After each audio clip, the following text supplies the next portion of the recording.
Looking at our world from a theological perspective. This is the Theology Central Podcast, making theology central. Good morning, everyone. It is Friday, May the 14th, 2021.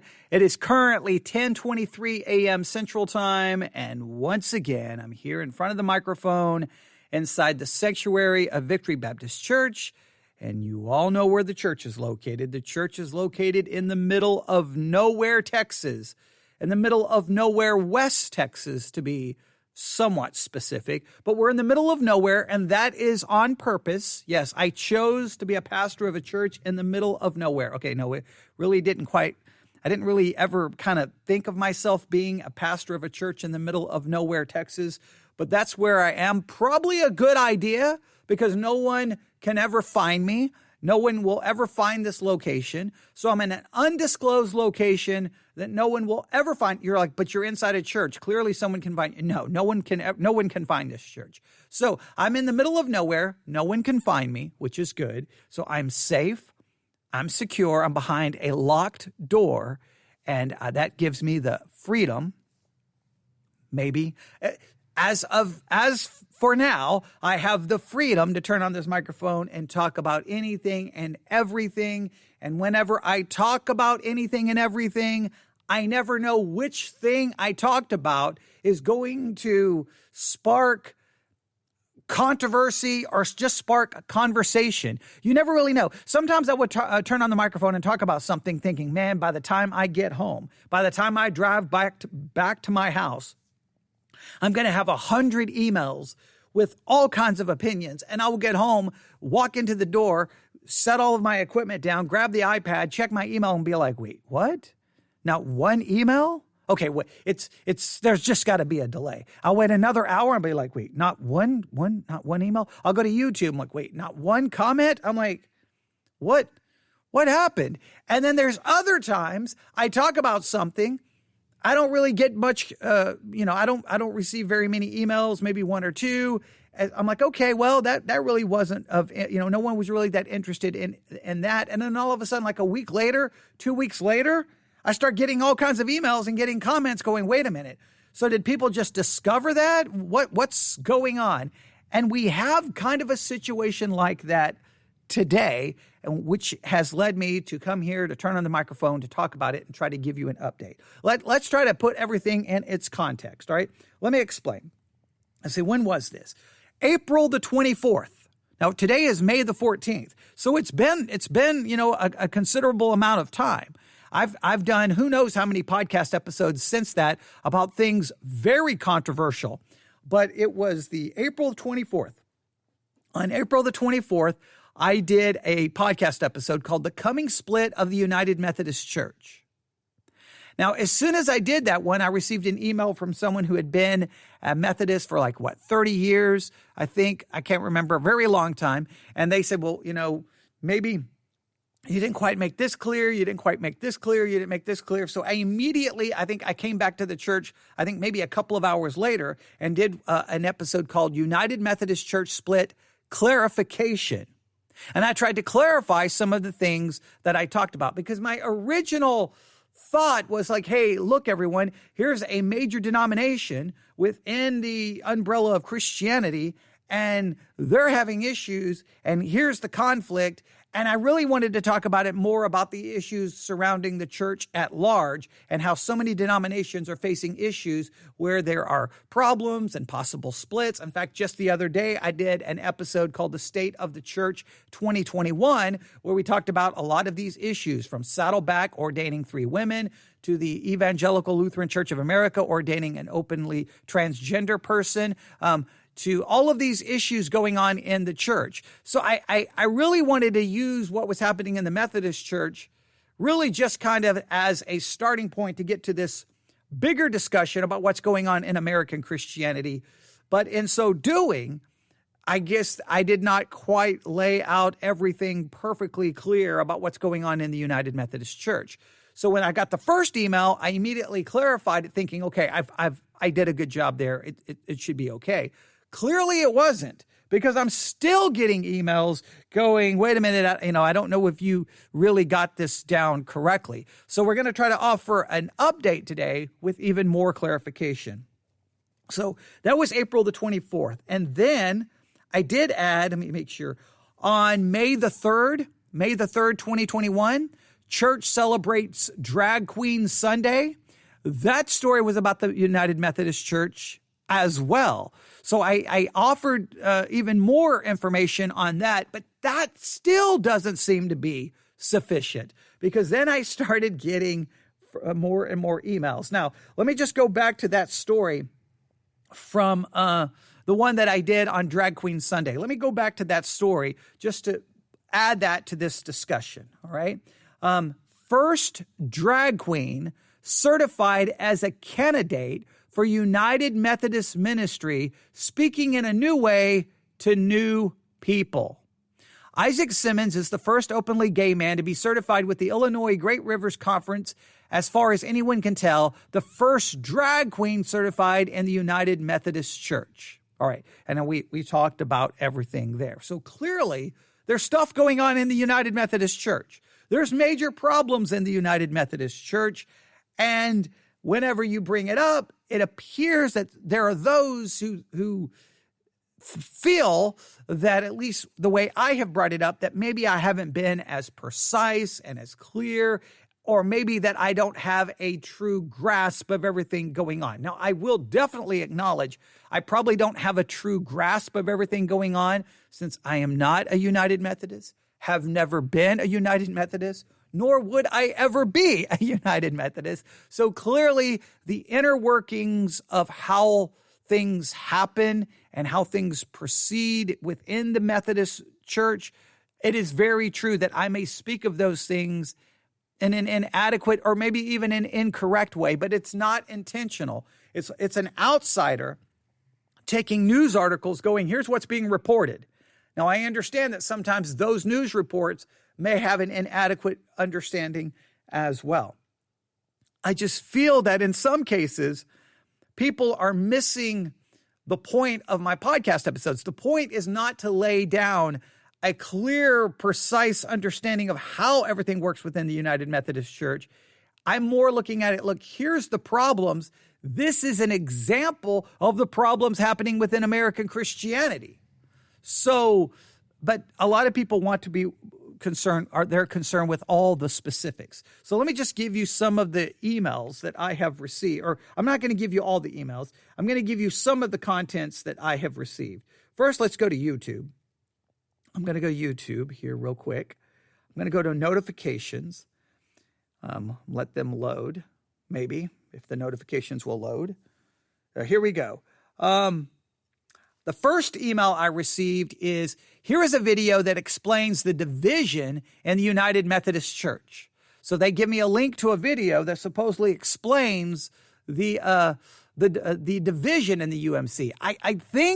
I thought I did a decent job explaining the reasons, explaining the division, but clearly some believe maybe I need further content. So they sent me a link to a video, which I have the video here. I've taken the audio from the video, and we're gonna listen to it. I don't know what's in it.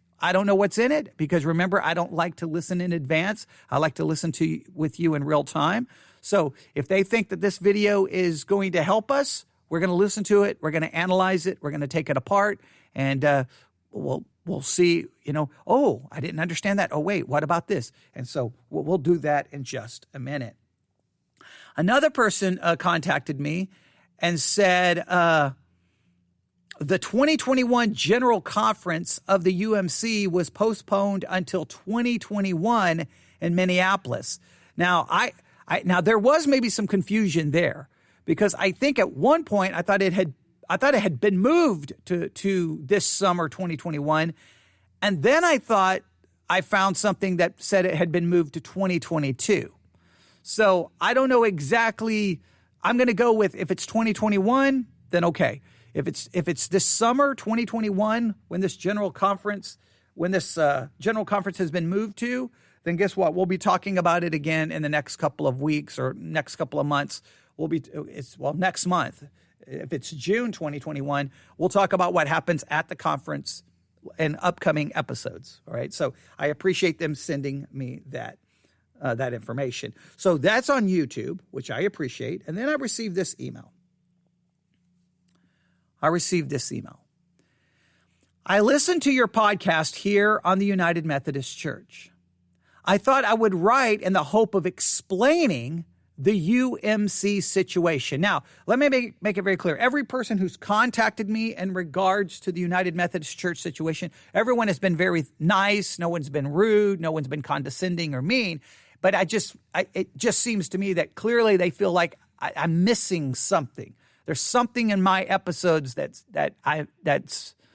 there's something missing in my episodes as far as my explanation goes. So I keep getting emails with people trying to clarify it. And so it appears that even my attempt to clarify wasn't sufficient. So I'm going to go through everything they're going to offer here to see if I can offer even greater clarification to what's going on in the United Methodist Church. Here we go. So this person thought they would write in the hope of explaining the UMC situation. And I am grateful that they're doing this. Look, I've stated it before. I'll state it again. I'm not infallible. So the only way I can ensure you're a big help in fixing when I make a mistake. So I'm helpful. I'm grateful for this. So here's what they have to say.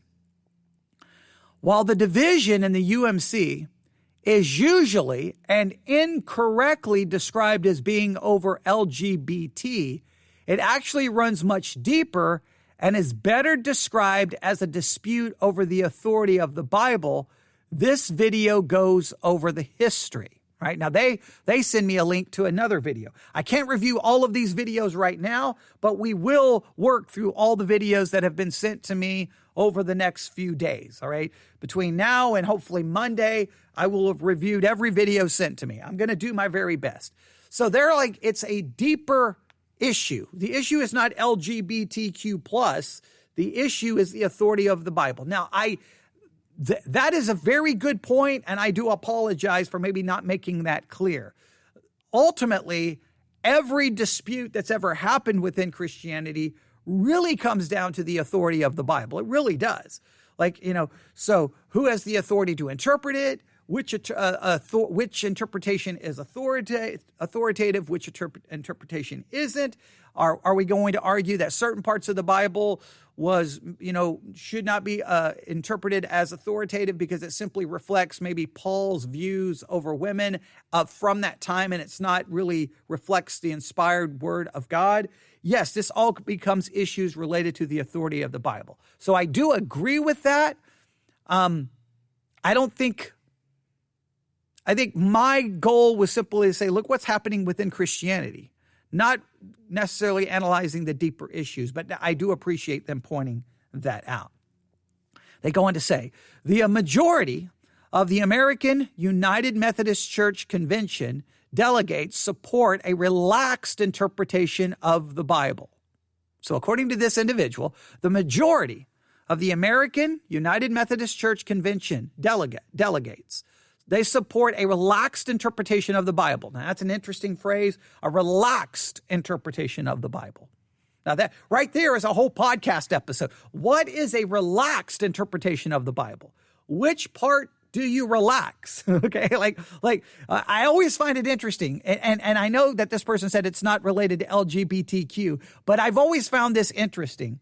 When dealing with LGBTQ people who want to remain within Christianity, call themselves a Christian, hold up a Bible, go to church, and they hold to that Bible and claim that the Bible is something important, and they argue for some kind of a relaxed interpretation, always find it interesting that they want to relax the things that would speak to their lifestyle. They don't necessarily want to relax things related to my lifestyle, right? For example, so the Bible, we should have a relaxed interpretation, and the Bible should not be viewed as condemning homosexuality, condemning anything related to LGBTQ, and should not be seen as condemning anything related to women being ordained to ministry. Okay, so can I come along and say, well, the Bible we should have a relaxed interpretation, and it should not condemn lying. It should not condemn gossip. It should not condemn slander. It should not condemn adultery. It should not condemn lust. It should not condemn murder. It should not condemn stealing. Can I relax my interpretation in those areas, or just in areas related to women being ordained and to homosexuality? Is that so? Who gets to decide which part is relaxed?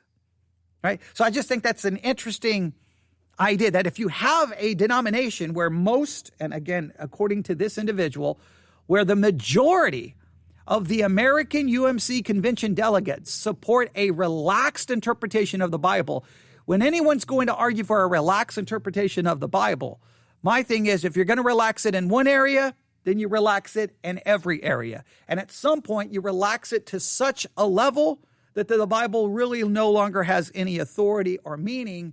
So why even stay within Christianity? Why even stay at church? If we're going to relax its interpretation as it relates to homosexuality, why don't we relax its interpretation about, I don't know, God, about Jesus, about salvation, about heaven? Right? Well, why don't we just say it doesn't mean anything? It's just it's a book of ancient mythology that we can look at and try to find some principles for a better life, but it doesn't really have any truth in it. I mean, so that's just an interesting phrase. It says, however, the combination of foreign delegates and conservative delegates have a majority in the UMC.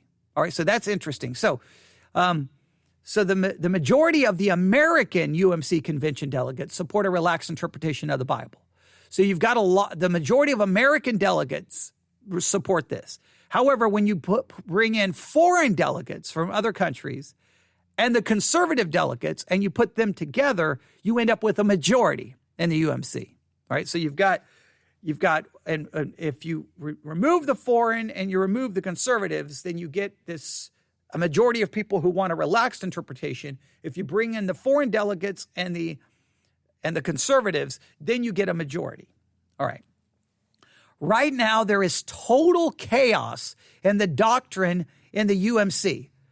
There is the official doctrine, but it is being ignored with impunity. All right, so in other words, there is the official doctrine, but everyone's just ignoring it. They're just ignoring it and just like crazy. So at that point, then your doctrinal beliefs don't really mean anything if everyone can just ignore them. If everyone can just ignore them, and if your denomination is filled with a large number of people who want a relaxed interpretation of the Bible, again, from my perspective, that tells me you probably should just get out. You probably should just leave the denomination. But that's what we'll see where we go with that. They go on to say they have an example from a newly hired Methodist pastor, and they have a YouTube video. Again, we'll have to review this at some point as well.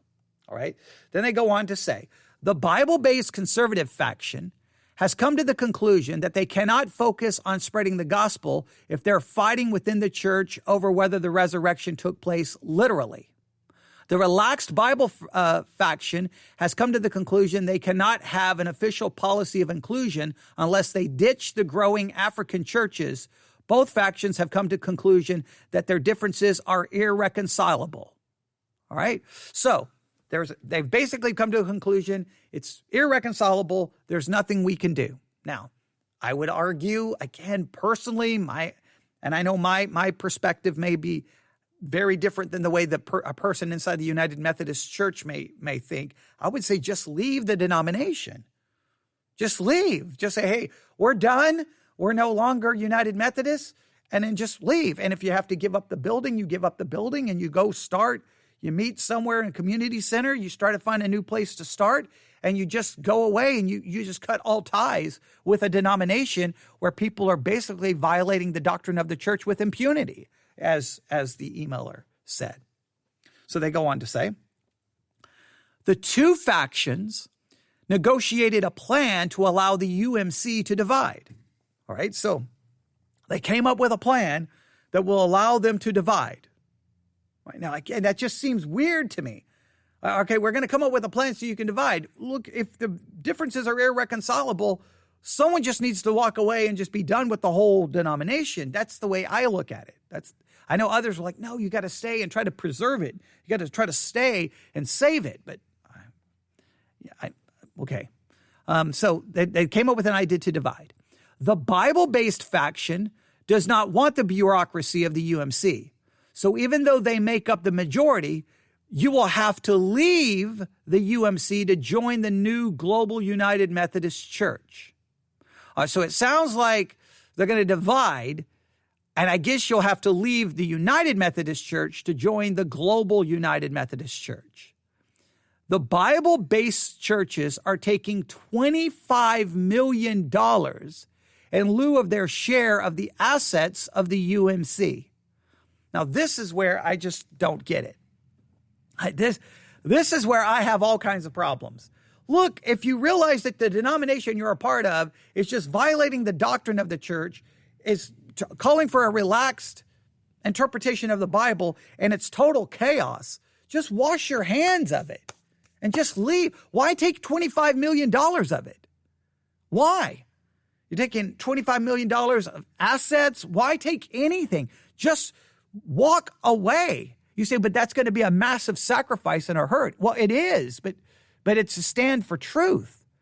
If the denomination has that many problems, why do you want any of their assets or money? That would be my way of thinking. I know it's easier said than done. It says there's also a division of pension funds. There's also provisions for additional breakaway denominations. The $25 million represents less than $2,000 per congregation likely to leave. Right? So they got pension funds. Again, that's being a part of a denomination. I don't understand any of that. Not part of a denomination. Don't know anything about pension funds. I don't know anything about any of those situations. That's where it becomes so political and organized. Sometimes to me that stops feeling like a church and it turns into like a business and a political organization. And that's where the situation just gets crazy to me. But okay. That is why things are in a reverse of what they should be, as you say. The Global United Methodist Church has produced a detailed statement of beliefs that reflect the historical creeds of Christianity. Here is a statement of belief from the liberal breakaway faction known as LMX. All right, LMX. LMX theology is not written in stone because our human understanding continues to evolve as we deepen our personal and collective understanding of God. We have been expanding our Methodist theological heritage with various expressions of liberation theologies, theories, and praxis.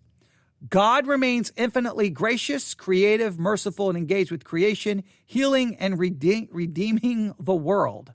All right, wow,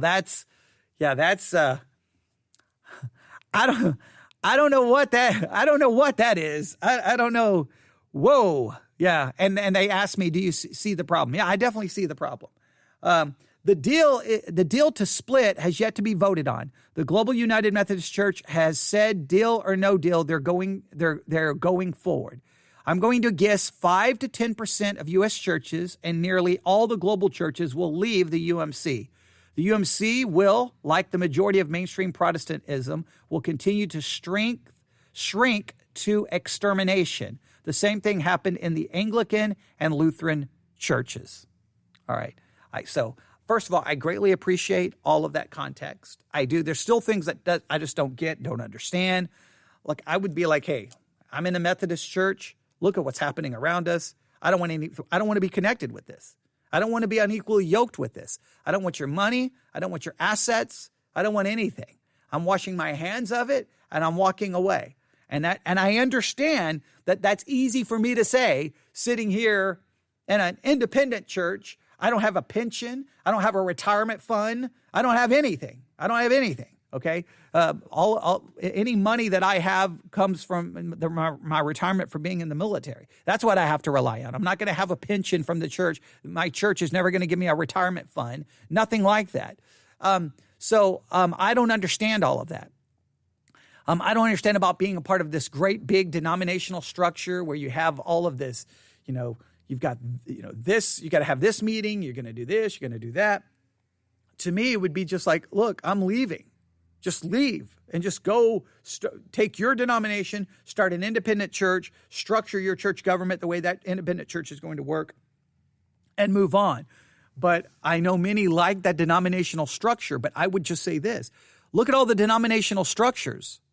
Look at the denominational structures of Lutheranism, the denominational structure of the Anglican Church. Look at the denominational structure of the United Methodist Church. None of them stopped heresy. None of them prevented heresy, and none of that fixed anything. It still, in many cases, lead to the conservative group breaking away and starting another, like within the Lutheran Church in America. You've got the ELCA, the Evangelical Lutheran Church of America. There's the liberal branch, and then you've got the Missouri Synod. So they break away and just form up their own other groups. So even if you have a denominational structure, usually what happens is people just break away and then they go start their own group, still maintaining the same name, Lutheran or Methodist. So you're going to have the United Methodist, the LMX, I don't remember what the abbreviation stands for, LMX, and then you're going to have the global Methodist Church. You're going to have all these churches out there with the name Methodist on them, but from completely different theological backgrounds, which to me, if I was a conservative Methodist, I wouldn't want to have my name associated with all of that other liberal apostasy. I would want to just remove Methodist from my name so that there's no confusion. The name Methodist, to me, is already poisoned. It's already corrupted. Look, if I drive past a church, this is just my own, I'm just going to give you my perception. I'm not saying my perception is accurate, but when I drive past a church and I see Methodist on the building, I just shake my head and go, well, there's one of those churches I would never walk into. I'd never get a million miles close to it because the name is so corrupted because of all of the chaos that you've seen in the Methodist Church. You know, ordaining a drag queen, ordaining homosexuals, ordaining women. I mean, just go through all of the issues. Why would you want to be associated with that name? Come out from among them and be separate. Get as far away from them as possible would be my approach. That would be my approach. So I appreciate that. So basically here's what we have. We have the United Methodist Church, where you have many of those who want a relaxed interpretation of the Bible, and you've got many of those who do not want a relaxed interpretation of the Bible and want to stand in line with historical Christianity and treating the Bible and try to interpret it correctly. Their differences between the two groups are irreconcilable. They're going to break away. The conservatives are going to start this global, let me give you the exact name here. I always forget. They're going to break away and form, what is it called here? The Global United Methodist Church. So you're going to have the United Methodist Church, the Global United Methodist Church. Why would your name? I wouldn't even want my name anywhere closely. See, that's too close. To me, the conservatives break away completely. Just don't have any association with the Methodist Church in any way, shape, or form. Just say, look, the Methodist name has been corrupted. Let's just get away from it. And let's just break away. Now, I know you want pensions, you want $25 million of assets. I guess it only represents less than $2,000 per congregation. I understand all of that.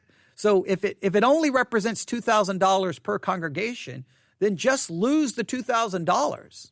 If that's all it really represents per congregation, then just lose the $2,000 and just move on. Now, I don't know how their buildings work. I don't know. Like does the building belong to now this is something someone could answer. If your building belongs to the United Methodist Church and you break away, then you could not maintain your church in that building because the building would go back to the United Methodist. Maybe the denomination owns the buildings. If that's the case, then you would have to go find a new building. But to me, it would be worth it. Go find a new place, go find a new building, and just lose all of that connection to the money. And then just don't have any association with the United Methodist Church. Don't. And I know that puts you as an independent church, and a lot of people don't like independent churches because they believe they always say you need this denominational structure for safeguards. What are the safeguards? Okay. When a denomination wants to go apostate, they go apostate, and there's no stopping it. I mean, it's happening over and over. Look what's going on in the Southern Baptist Convention right now. Hey, we don't ordain women. Well, Rick Warren and Saddleback just did. So what are you going to do about it? What are you going to do about it? You either get rid of him, or and other churches may follow, or you don't. And for all practical purposes, you're saying that the ordination of women is now okay. That's going to become a big issue there. So that's some clarification. Now, I was going to play this video, but we'll save this video for another time. And we'll do some review of a lot of these videos coming up because, because look, when people send me stuff, I want to, and you look at everything they sent me. So there's a lot of videos people have sent me, and we're going to work through all of them at a given time. But this person did a very good job of trying to concisely explain what's going on. I thought I covered most of that. Clearly there's something in my communication that those who are either in the United Methodist Church or familiar with the United Methodist Church, there's something missing in what I'm saying.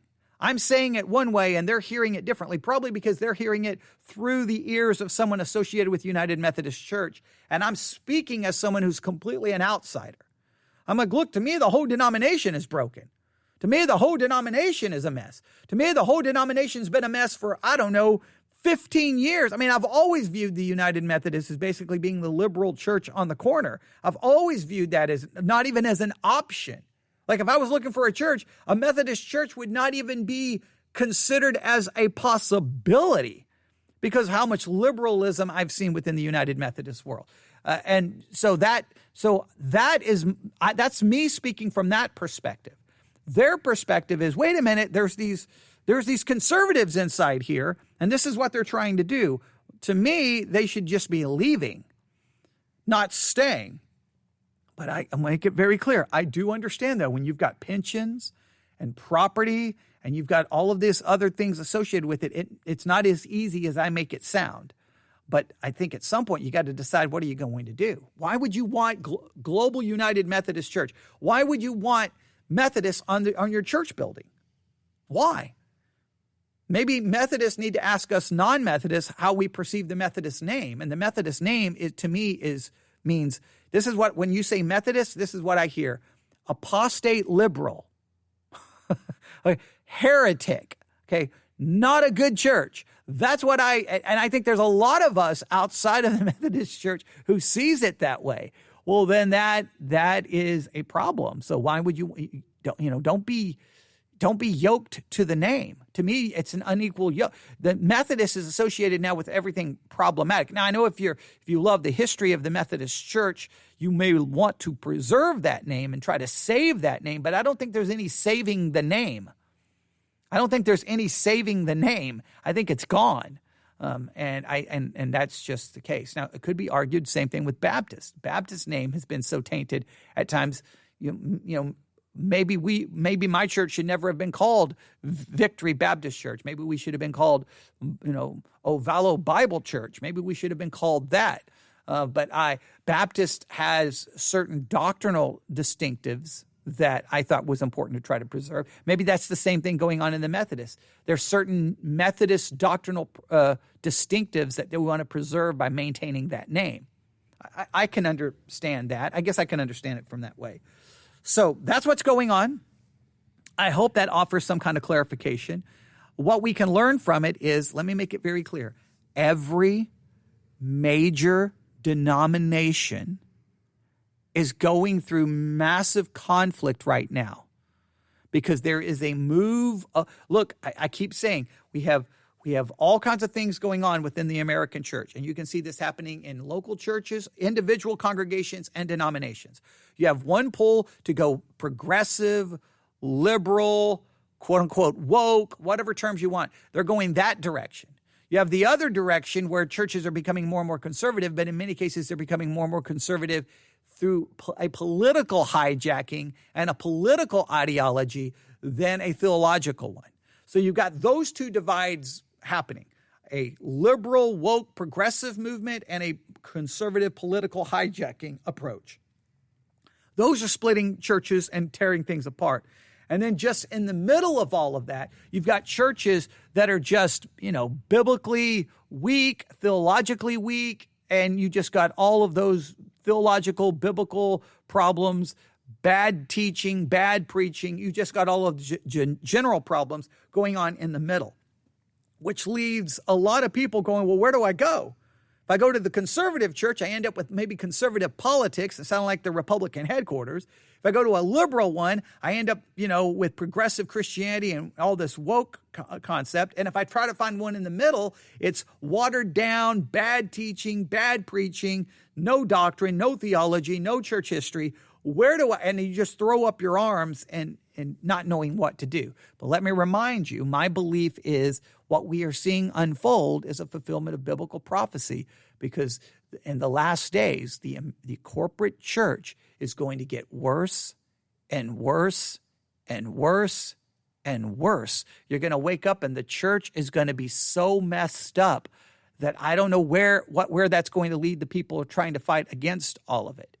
But that's what's going on. We've seen it in the Methodist church. We've seen it in the Lutheran church. Look, even right now in Germany, you've got basically Catholic bishops who are in open revolt to the Catholic Church. We even got issues going on within Catholicism right now. It's everywhere. Within the Catholic Church, the Methodist Church, the Lutheran Church, Southern Baptists, we'll have to see how they are going to handle the ordination of women by Saddleback Church. We've got it going on everywhere. We've got it going on everywhere. And so to me, it's not the details of what's going on within the Methodist Church. It's just the fact that it's going on serves to me as a stepping stone to this broader discussion. But I understand that those who are Methodists, like, wait a minute, you didn't get all the details right. Maybe those details offer some clarification. Hopefully that gives you a more complete picture. If it did not, I apologize. But I'm going to do my very best to add more to this story. And like I said, I've got all of these links to all of these videos, and we will work through each one and review each one over the coming days and weeks. And it's just interesting that of all the podcast episodes I've done since April the 24th, it's the United Methodist discussion that's sparking all of probably 60% of my emails lately have been over the Methodist Church. And I'm like, what in the world? Of all the other things I've talked about, but you never know. So guess what? I follow where the listeners take me. So I wanted to offer that clarification. And if I messed up in this, let me know again, newsif@yahoo.com. To the person who sent that very detailed email, thank you so very much. I really mean that. Thank you so very much, because he did lay it out for me. He laid it out for me very well. So thank you. And thank you for those links. We will work through each video coming up whenever I can. There's so many other things we need to work on, but we will get to that. All right, I'll stop right there. You can email me at newsif@yahoo.com, newsif@yahoo.com. Thanks for listening. God bless.